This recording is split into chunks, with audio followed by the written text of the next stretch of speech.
पिछले 8 वर्षों से देश में एक नई सरकार काम कर रही है।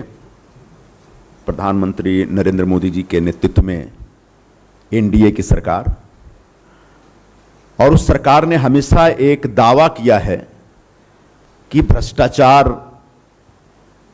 को किसी भी हाल में वो बर्दाश्त नहीं करेंगे। लेकिन भ्रष्टाचार हो रहा है। किस रूप में हो रहा है? नए नए रूप में हमेशा आपके सामने आता रहा है। पिछले महीने आपने एक एबीजी शिपयार्ड की लूट की कहानी सुनी थी, जिसमें एबीजी शिपयार्ड के प्रमोटर्स ने बैंकों के लगभग 21,000 करोड़ रुपए लूट लिए और उसके खिलाफ एक आईबीसी यानी इंसॉल्वेंसी एंड बैंक्रप्सी कोड के तहत, एक कायदे के तहत कार्रवाई होती रही। जब हम लोगों ने मुद्दा उठाया तब प्रमोटर्स के खिलाफ कुछ कार्रवाई भी, वरना प्रमोटर्स को छोड़ दिया गया था।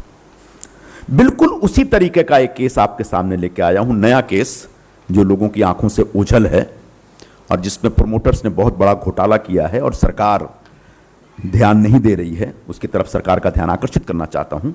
बिल्कुल उसी तरह का एक घोटाला है, वो है Amtek group of companies. Amtek group of companies ने हिंदुस्तान के सरकारी बैंकों से लगभग 25,000 करोड़ का कर्ज लिया और पूरा कर्ज डुबा दिया और आखिर में डिफॉल्टर घोषित करके बाद में इंसॉल्वेंसी केस में वो शामिल हो जाते हैं। आप पूछेंगे एमटेक ग्रुप क्या है? ये ऑटो पार्ट बनाने वाली एक बहुत बड़ी कंपनी है। हिंदुस्तान की कितनी बड़ी कंपनी, दिल्ली बेस्ड कंपनी है, दिल्ली, चंडीगढ़ वगैरह नॉर्थ की कंपनी है, जिसका एक बड़ा अच्छा ग्लोबल प्रेजेंस भी रहा है। इस कंपनी का एक बड़ा फेमस ब्रांड है इसी ग्रुप का, जिसको आप लोग सब लोग जानते हैं, वो है बरिस्ता कॉफी। बरिस्ता के आउटलेट पे आप लोग कभी कॉफी पिए होंगे, तो ये उसी ब्रांड की कंपनी है। तो बरिस्ता के छोटे से कॉफी के प्याले में कैसे 25,000 करोड़ का घोटाला घुला मिला है, यह हम आपको बताने जा रहे हैं। और इसमें एनसीएलटी, रिजोल्यूशन प्रोफेशनल्स और जो लेंडर्स हैं यानी बैंक, जो कर्ज देने वाली कंपनियां हैं, वो सब लोग इस घोटाले में कैसे शामिल हैं, इसका खुलासा करने के लिए आपके सामने मैं आज आया हूं, खास मुंबई से। लेकिन इससे पहले एक छोटा सा बैकग्राउंडर, मैं आईबीसी की जो एक्टिविटी चल रही है, ये है क्या, एक्चुअली एनसीएलटी क्या कर रहा है और बैंक्रप्सी कोड के तहत हमारे देश में किस तरह से अलग अलग कंपनियों की नीलामी हो रही है और बैंकों का लाखों करोड़ रुपए डूब रहा है। इस पे एक छोटा सा बैकग्राउंडर देता हूं, उसके बाद में एमटेक का पूरा स्कैम आपके सामने रखना चाहूंगा। यह पूरा मामला 2016 में शुरू होता है। 2016 के मई महीने में इंसॉल्वेंसी एंड बैंक्रप्सी कोड एक ऐसा नया कानून बनता है जिसके तहत जितनी भी कॉर्पोरेट कंपनीज हैं उनको एक तरीके से छूट दी गई या उनको एक लीगल रूट दिया गया कि अगर आप अपनी कंपनी नहीं चला पा रहे हैं और डिफॉल्ट कर जा रहे हैं तो आप एनसीएलटी में जा सकते हैं, लिक्विडेशन में। और लिक्विडेशन में जाने के बाद उसके बाद एक पूरा सिस्टम बनाया, उस सिस्टम के तहत आपको उसमें एक सहूलियत मिल सकती है। और तब से एक खतरनाक ट्रेंड चल रहा है बैंकों को लूटने का, इंसॉल्वेंसी केसेस के नाम पे। तो आईबीसी के तहत एक स्टैट्यूटरी बोर्ड है IBBI, insolvency and bankruptcy board of India. ये एक मेन ताकतवर बॉडी है इस समय, जो कभी बीआईएफआर हुआ करती थी उसी तरीके से आज आईबीबीआर है। तो आईबीबीआर का कहना है कि पिछले साल दिसंबर तक, यानी 2017 से लेकर पिछले साल दिसंबर तक हिंदुस्तान में 4,946 केसेस, इंसॉल्वेंसीज के केसेस एडमिट किए थे बोर्ड ने। यानी पूरे हिंदुस्तान में 4,946 कंपनियां ऐसी थी जो बैंकरप्ट हो गई पिछले 5 सालों में, 2017 से लेकर के 2021 के दिसंबर महीने तक उन कंपनियों के केसेस एडमिट किए गए। इसमें कितने पैसे बैंक के इन्वॉल्व है यह कुछ नहीं बताया आईबीबीआई ने। लेकिन आगे जाकर के आईबीबीआई एक और इंफॉर्मेशन शेयर करता है, और वो बताता है कि अब तक यानी पिछले साल दिसंबर महीने तक 457 केसेस इन्होंने रिजॉल्व कर दिए, यानी 457 बैंकरप्ट कंपनियों की जो बैंकरप्सी है और जो उनका रिजोल्यूशन प्लान था उसको फाइनली एक किनारे पर लगाया गया है। अब आप आगे जानकर चौंक जाएंगे, इन 457 कंपनियों में हिंदुस्तान के बैंकों के 8.3 लाख करोड़ फंसे हुए थे। 8,30,000 करोड़ कर्ज लिया था सिर्फ 457 कंपनियों ने। अब आप जानना चाहेंगे कि इनका जब रिजोल्यूशन हुआ तो कितने पैसे बैंकों के बचे। आईबीबीआई बताता है कि 8.3 लाख करोड़ के बैंक कर्जे में से सिर्फ 2,60,000 करोड़ रुपए अपने पास आए। 6 लाख करोड़ रुपए बैंकों के डूब गए। यह आईबीबीआई की रिपोर्ट है। 457 कंपनियों का यह हाल है, जबकि 4,946 कंपनियां इस समय रिजोल्यूशन के लिए आईबीबीआई में एडमिटेड है। इसी बीच आरबीआई एक रिपोर्ट देती है और आरबीआई एक डर्टी डजन की लिस्ट रिलीज करती है। डर्टी डजन 12 कंपनियों की कहानी बताती है। और ये जो 12 कंपनियां हैं इसमें कुछ का नाम आप जानते हो, इसमें एबीजी शिपयार्ड भी है, Jaypee Infratech, Alok industries, Bhushan steel, Essar steel, ABG shipyard, उसी में एमटेक है, Amtek group of companies, Lanco, Monnet Ispat and energy limited.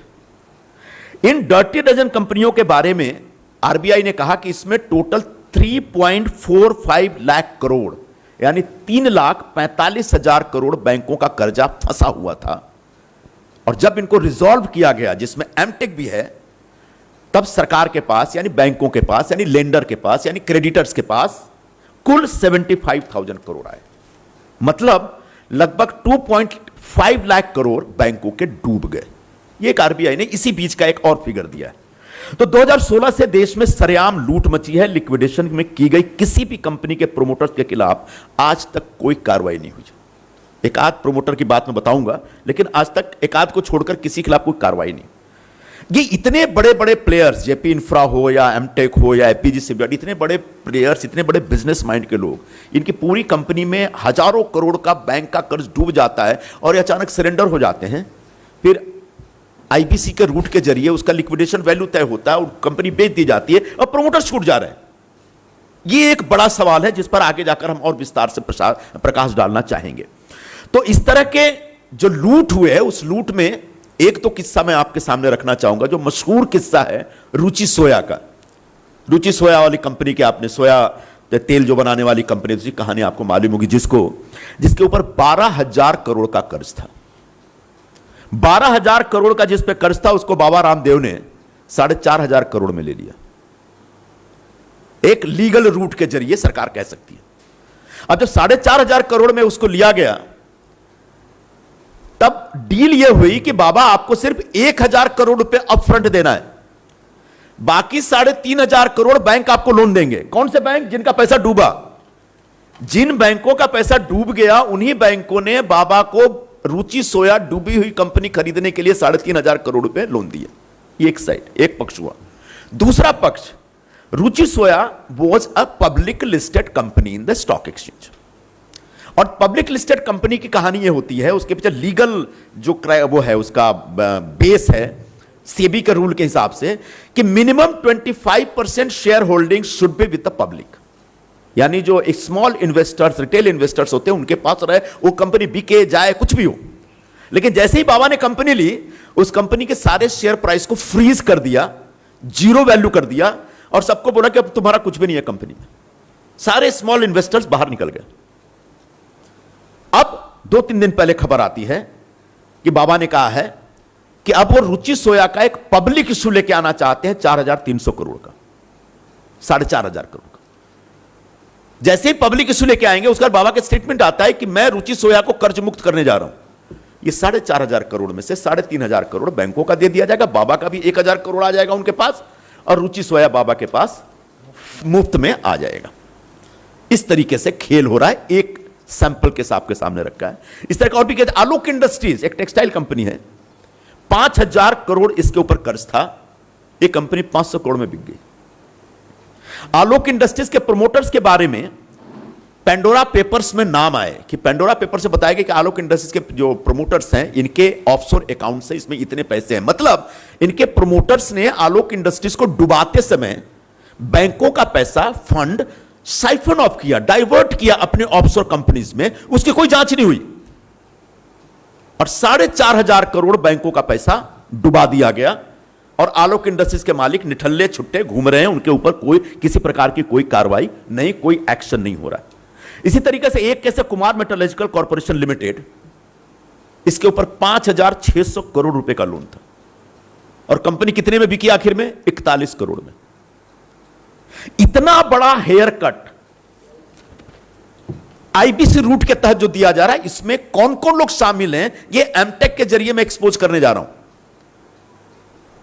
Lenders के जो रिप्रेजेंटेटिव बैठ रहे हैं लिक्विडेशन प्रोसेस में, वो 5,600 करोड़ की एक कंपनी को 41 करोड़ में बेचने का डिसीजन ले लेते हैं और उसका कोई आधार नहीं है और उससे उनसे पूछने वाला कोई नहीं है, ना तो प्रमोटर से कोई पूछ रहा है, ना लेंडर्स के रिप्रेजेंटेटिव से पूछ रहा है, ना पूरे प्रोसेस पे कोई सवाल उठा रहा है। वेणुगोपाल धूत जी का नाम सुना होगा आपने, वीडियोकॉन कंपनी, 46,000 करोड़ रुपए का कर्ज इस कंपनी पे। यह कंपनी आने वाले दिनों में 3,000 करोड़ में बिकने जा रही है, ऐसी पब्लिक में इंफॉर्मेशन आई है। स्टरलाइट नाम की कंपनी जो वेदांता वाले हैं वो लोग खरीद रहे हैं। अब वेणुगोपाल धूत जैसे एक मारवाड़ी बिजनेसमैन, श्रूड बिजनेसमैन, होशियार बिजनेसमैन, वो 46,000 करोड़ रुपए कर्ज लेके कंपनी डुबा देता है कि इतना आसान है क्या? किसी ने आज तक पूछा कि ये बैंकों का ये कर्जा गया कहां? ये कोई सवाल पूछने वाला नहीं। बोले नहीं जी, आईबीसी रूट के तहत इनका रिजोल्यूशन प्लान हो गया and this company is already sold out to a new company, so the chapter is closed. यहां पे सरकार भ्रष्टाचार को होने दे रही है या भ्रष्टाचार की तरफ नजर नहीं डाल रही है, चुप्पी साध रही, या फिर उस पूरी प्रक्रिया में शामिल हो सकती है। इसकी छानबीन होने के बाद पता चलेगा। बैंक इतने बड़े हेयर कट क्यों दे रहे हैं, ये बार बार सवाल उठ रहा है। इस तरह की और भी बहुत सारी कंपनियां, जैसे अनिल अंबानी की कंपनियां, अनिल अंबानी जी तो सरकार के दामाद हैं, वो कुछ भी कर सकते हैं, कोई सवाल पूछने वाला नहीं है उनसे। उनकी कंपनियों ने 1.25 लाख करोड़ का डिफॉल्ट कर रखा है। नहीं, अनिल अंबानी के अलग, Reliance capital, Reliance power, Reliance infra, सबने मिलके 1.25 लाख करोड़ बैंकों का खा के बैठा हुआ है। वो कल या परसों खबर आई कि वो डायरेक्टर पोस्ट रिजाइन कर रहे। क्यों? ताकि उनके ऊपर कोई कार्रवाई ना हो। तो समय रहते अगर कार्रवाई करेंगे, प्रोमोटर्स को पकड़ेंगे, तो पता चलेगा कि आपका बैंक का पैसा कहां साइफन हुआ, कहां डाइवर्ट हुआ है और कैसे डाइवर्ट किया, कैसे सेल कंपनियों में भेजा जा रहा है पैसा। इसी तरह से और भी जेट एयरवेज का नाम सुना होगा आपने, जेट एयरवेज से आपने सफर भी किया होगा। 15,000 करोड़ बैंक का कर्ज था और यह 1,800 या 2,200 में बिक रही है कंपनी। किसी ने आज तक नरेश गोयल से पूछा नहीं कि पैसा गया कहां, क्योंकि वो तो बहुत शार्प बिजनेसमैन थे। वो तो टिकट सेल करने वाले के एजेंट थे और वहां से इतना बड़ा एयरलाइन खड़ा कर लिया और वो एयरलाइन कंपनी बैठ गई और गोयल जी बैठे हुए मुंबई में आसानी से, आराम से। DHFL 38,000 करोड़ का बैंक लोन डिफॉल्ट किया, इसके प्रमोटर्स इस समय जेल में। मैं आभारी हूं, लेकिन किसी दूसरे केस में गए हैं जेल में। हां, आगे जाकर के और कार्रवाई होनी। HDIL इनके चाचा की कंपनी है, वो भी डिफॉल्ट कर गई है। तो जब भी इस तरह के केसेस आते हैं, पर्टिकुलर याद करिए एबीजी शिपयार्ड के समय, तब सरकार और खासकर ऑनरेबल फाइनेंस मिनिस्टर क्या कहती हैं कि लोन तो यूपीए के जमाने में दिया गया था और ये कह के सरकार बच के निकल जाती है। हां बिल्कुल, लोन हमारे जमाने में दिया गया था। लोन देना, लोन लेना कोई गलती नहीं है, कोई गुनाह नहीं है। यह बैंकों का, यह सदियों से यह परंपरा चली आ रही है। यह बिजनेस का एक तरीका है और आगे भी चलता रहेगा। लेकिन लोन लेने के बाद डिफॉल्ट करना, विलफुल डिफॉल्ट करना और जानबूझकर फंड डाइवर्ट करना, यह गुनाह है और यह पिछले 5-6 वर्षों में खूब हुआ है, बल्कि उससे पहले भी हुआ होगा और इसकी जांच, इसकी छानबीन नहीं हो रही है। और इस लूट में IBC insolvency and bankruptcy code के तहत जो पूरा एक नया तंत्र बना है, यह पूरा तंत्र शामिल है। क्या इस सिस्टम को सरकार का प्रोटेक्शन प्राप्त है या सरकार भी इसमें शामिल है? इस सवाल का जवाब आगे जाकर ढूंढना चाहिए। एमटेक ग्रुप ऑफ कंपनीज का जो सैंपल केस, इसे साबित करने के लिए हम आपके सामने पेश कर रहे हैं। अब एमटेक ग्रुप का केस हम आपके सामने रखें। समझ में आ रहा है जो बोल रहा हूं? थोड़ा टेक्निकल ज्यादा है, लेकिन मैंने जानबूझ के बहुत सिंप्लीफाई करने की कोशिश कर रहा हूं। सॉरी।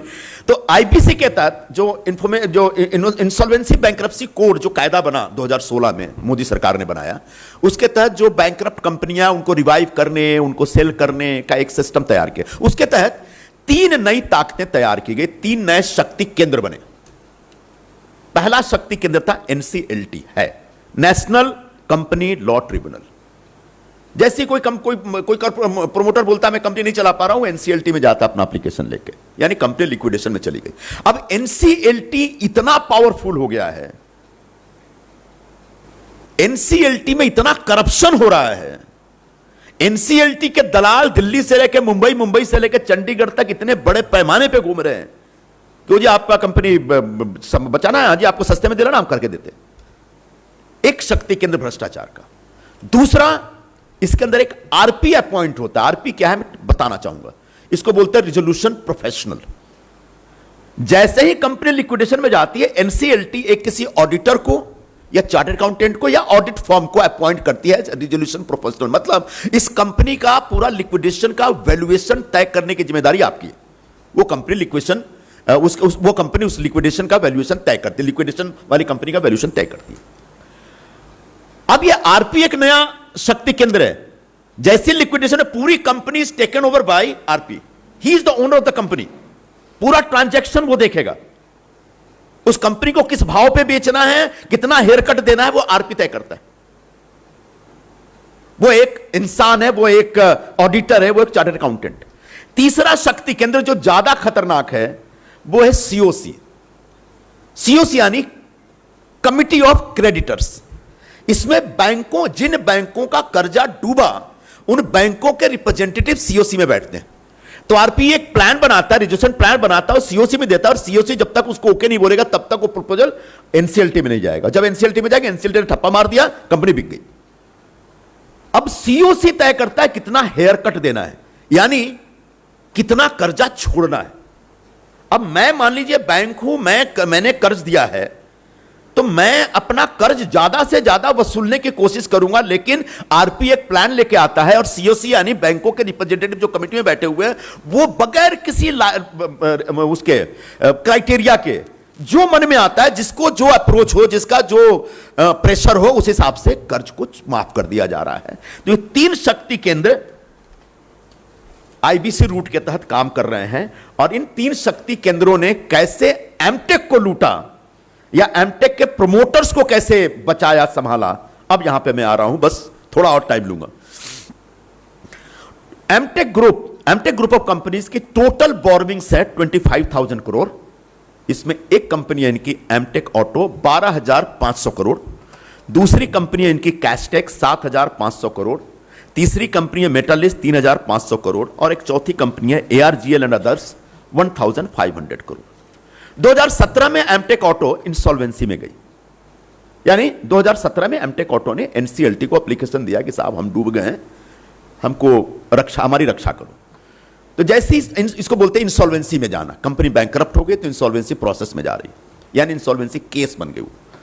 तो जैसे एनसीएलटी में केस गया, तो एनसीएलटी एक आरपीओ अपॉइंट करता है, यानी रिजोल्यूशन प्रोफेशनल अपॉइंट करता है। यहां पे जो रिजोल्यूशन प्रोफेशनल अपॉइंट किए गए, उनका नाम है दिनकर वेंकट सुब्रमण्यम। ये basically Ernst and young EY audit firm के पार्टनर भी हैं, और इंडिया बेस्ड एक बड़े ऑडिटर या चार्टर्ड अकाउंटेंट कह सकते हैं ये। तो इनको सबसे पहले एमटेक ऑटो के 12,500 करोड़ के डिफॉल्ट का पूरा केस इनको हैंडओवर किया जाता है कि इसको आप सॉल्व करिए, इसका रिजोल्यूशन प्लान दीजिए। 2018 आते आते एमटेक ग्रुप की जो बाकी कंपनियां वो भी डिफॉल्ट कर जाती हैं, कि सब एक दूसरे से कनेक्टेड है। इसका भी डिटेल है हमारे पास, कैसे कनेक्टेड है सब। तो कैस्टेक्स, मेटालिस्ट और ARGL went into insolvency and same RPA is appointed. यहां से भ्रष्टाचार शुरू होता है। एक कंपनी का अगर एक रिजोल्यूशन प्लानर है, तो सेम प्लानर, सेम प्रोफेशनल दूसरी कंपनी को नहीं देना चाहिए था, ताकि एक क्रॉस चेक हो सके। तो एक मिलीभगत करने के हिसाब से उसी दिनकर वेंकट सुब्रमण्यम साहब को चारों कंपनी यानी 25,000 करोड़ का एक रिजोल्यूशन प्लान देने का निर्देश दे दिया गया इनके तरफ से। क्या नाम है, एनसीएलटी की तरफ से। लिक्विडेशन के समय एमटेक ऑटो का टोटल एसेट 15,000 करोड़ था, इसमें से फिक्स्ड एसेट 9,700 करोड़ का था। फिक्स्ड एसेट जिसको कहते हैं फिजिकल प्रेजेंस था जिस एसेट का, वो 9,700 करोड़ था। और इस आधार पर आरपी ने कंपनी का एक लिक्विडेशन वैल्यू तय किया और पोटेंशियल बिडर के साथ इंफॉर्मेशन शेयर की।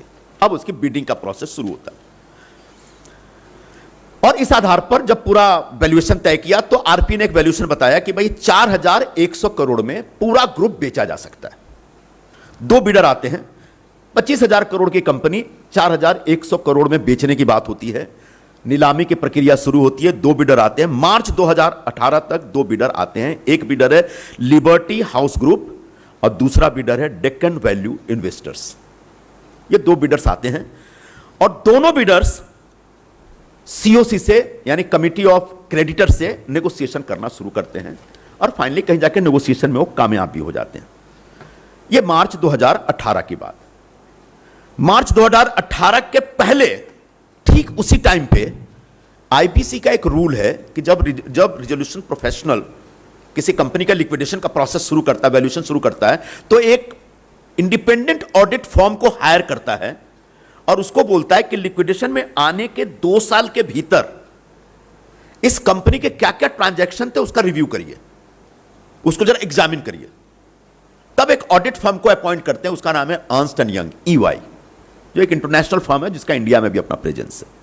इस बीच audit firm Ernst and Young scene में आता है, यहीं से घोटाला एक्सपोज होता है। ईवाई ऑडिट फर्म ने, जो जिसमें आरपी के पार्टनर भी हैं, ईवाई की ऑडिट फर्म और ईवाई की रिपोर्ट आती है फरवरी 2018 में। मार्च में बिडर्स फाइनल हो गए, जबकि फरवरी में ईवाई की एक रिपोर्ट आई है और वो रिपोर्ट बिडर्स को नहीं दिखाई जाती है। यह रिपोर्ट क्योंकि एक्सप्लोसिव थी, इस रिपोर्ट में घोटाला था। इस रिपोर्ट ने एमटेक के प्रोमोटर्स के सारे कारनामों को एक्सपोज किया। इस रिपोर्टर से फाइंड आउट क्या किया, इस रिपोर्ट में क्या फाइंड आउट है? Fixed assets of Amtek were written off. Around 7,000 crore का एसेट राइट ऑफ कर दिया गया। मतलब एक मान लीजिए 500 करोड़ की उनकी एक फैक्ट्री है, तो वो फैक्ट्री किसी सेल कंपनी के नाम पे कर दिया गया, बोला उस बुक में दिखाएगी एक फैक्ट्री हमारे पास नहीं है। यानी रिजोल्यूशन प्रोफेशनल ने 4,100 करोड़ जो उसका वैल्यूएशन किया, उसके बाद उसके पास एक रिपोर्ट आती है जिसमें बताया जाता है कि जो तुम जिस आधार पे वैल्यूएशन कर रहे हो वो प्रॉपर्टी तो उसके पास ही नहीं हो, एसेट उसके पास है नहीं। 9,500 करोड़ दिखाया गया था कि इनका एक एसेट है, उसमें से 7,000 करोड़ का एसेट राइट ऑफ किया गया, वह भी कंपनी की इंसॉल्वेंसी प्रोसेस शुरू होने के बाद। मैंने पहले आपको बताया जब इंसॉल्वेंसी शुरू हो जाती है तो रिजोल्यूशन प्रोफेशनल के पास पूरी कंपनी हाथ में आ जाती है, फिर प्रोमोटर्स के पास कुछ कहने को नहीं रहता। लेकिन तब भी जब एक बार लिक्विडेशन शुरू हो जाता है, कंपनी के सारे एक मेजर 70% से ज्यादा एसेट सेल ऑफ किया जाता है इलीगल तरीके से, सेल कंपनियों के जरिए, सेल कंपनियों के नाम, और आरपी चुप रहता है, तमाशा देखता रहता है। सीओसी की तरफ से कोई रिएक्शन नहीं होता। लिक्विडेशन 70% एसेट, इसमें टोटल सेल कंपनी जो इस ऑडिट फर्म ने जो सेल कंपनी बताया, बोला 129 सेल कंपनीज बनाई। एमटेक ऑटो के प्रोमोटर्स ने 129 सेल कंपनीज बनाई और उसमें सारे एसेट और फंड डाइवर्ट कर दिया गया, बैंकों का लोन डाइवर्ट कर दिया गया। उनकी लैंग्वेज में उनकी फाइंडिंग क्या, मैं 1-2 लाइन में पढ़ के सुनाता हूं। It appears prima facie that Amtech carried out preferential transaction, undervalue transaction and transaction defrauding creditors. Transaction made to potential related parties which have no activities related to business of Amtech, यानी these were shell companies. यह report 2018 जैसा मैंने बताया फरवरी 2018 में आई। मार्च 2018 में bidding की प्रक्रिया शुरू हुई। फाइनल बिडर्स जो थे 2, उनसे रिपोर्ट छुपा दी गई थी।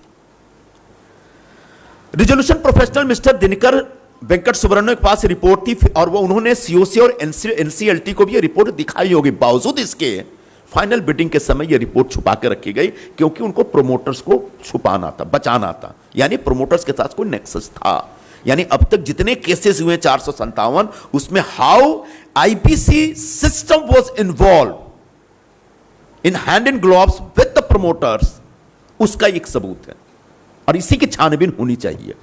आगे मगर लिक्विडेशन वैल्यू करते समय ईवाई की रिपोर्ट का जनरल बिड, उसके बाद ये बिडर कहते हैं भाई ये तो नहीं चलेगा, अब इनके पास तो जो सारी प्रॉपर्टी तुमने बेच डाली है, ये तो प्रॉपर्टी है ही नहीं, एग्जिस्ट नहीं करता है, तो फिर हम 4100 करोड़ नहीं देंगे। वो कोर्ट में जाते हैं।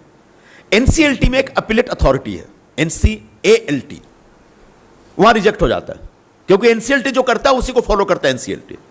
वो बाद में सुप्रीम कोर्ट पहुंच जाते हैं। एक लंबी लीगल लड़ाई के बाद सुप्रीम कोर्ट जब मामला पहुंचता है तो सुप्रीम कोर्ट में ईवाई की रिपोर्ट रखी जाती है, एमटेक के सारे काले कारनामों की डिटेल्स दी जाती है, लिक्विडेशन वैल्यू कैसे इन्फ्लेटेड है यह भी बताया जाता है, एमटेक ने बैंकों से जो कर्जा लिया उसमें 12,500 करोड़ कहां गया इसकी कोई जानकारी नहीं मिल रही है, यह भी सुप्रीम कोर्ट को बताया जाता है। 7,500 करोड़ का एसेट चुपके से सेल कंपनियों को बेच दिया गया, यह भी सुप्रीम कोर्ट को बताया जाता है। लेकिन सुप्रीम कोर्ट इन सब बातों का कॉग्निजेंस लिए बगैर सिर्फ कहता है कि फ्रेश बिड कर दीजिए।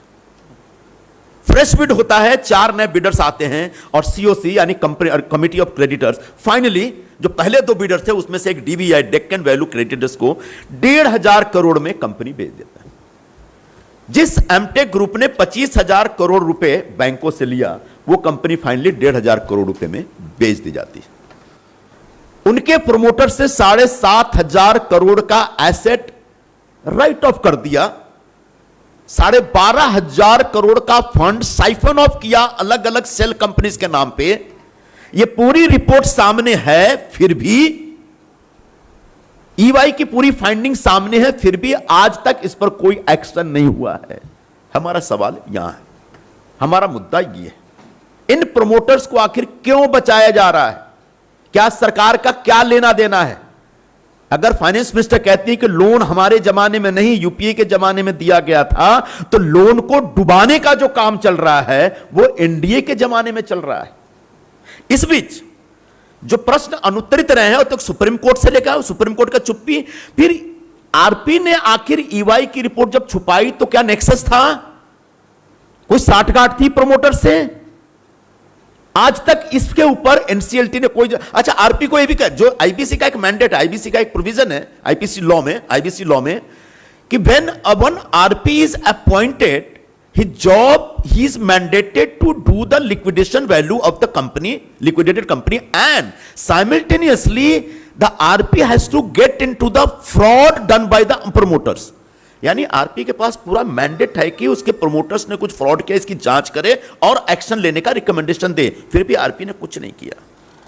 सीओसी कमिटी ऑफ क्रेडिट, उनको पता है कि इतनी बड़ी इस तरह की पूरी रिपोर्ट आई पड़ी है और एमटेक वालों ने इतना बड़ा घोटाला किया, लेकिन सीओसी ने एक बार भी रिकमेंडेशन नहीं दिया कि प्रोमोटर्स के खिलाफ भी कोई जांच होनी चाहिए। तो एक पूरा नेक्सस है प्रोमोटर्स और आरपी सीओसी का, इसकी जांच होनी चाहिए। एनसीएलटी क्यों चुप रहा? प्रोमोटर्स की लूट की पूरी रिपोर्ट एनसीएलटी के सामने, फिर भी उनके खिलाफ कोई एक्शन लेने का ऑर्डर नहीं, क्यों? इस बीच एक सिर्फ डेवलपमेंट हुआ है, MCA ministry of corporate affairs, ministry of corporate affairs को रिपोर्ट हाथ लग जाती है। वो जाता है चंडीगढ़ एनसीएलटी में सितंबर 2021 में।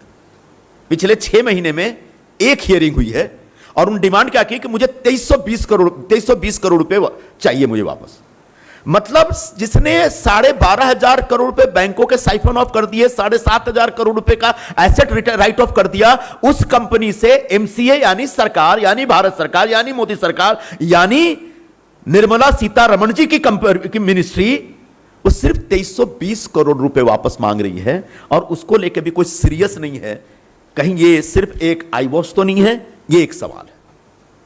एक जनरली एमटेक के बारे में अब मेरा एक दो डिमांड होगा सरकार से, और एक जनरल एक दो डिमांड है, वो करके मैं खत्म करूंगा।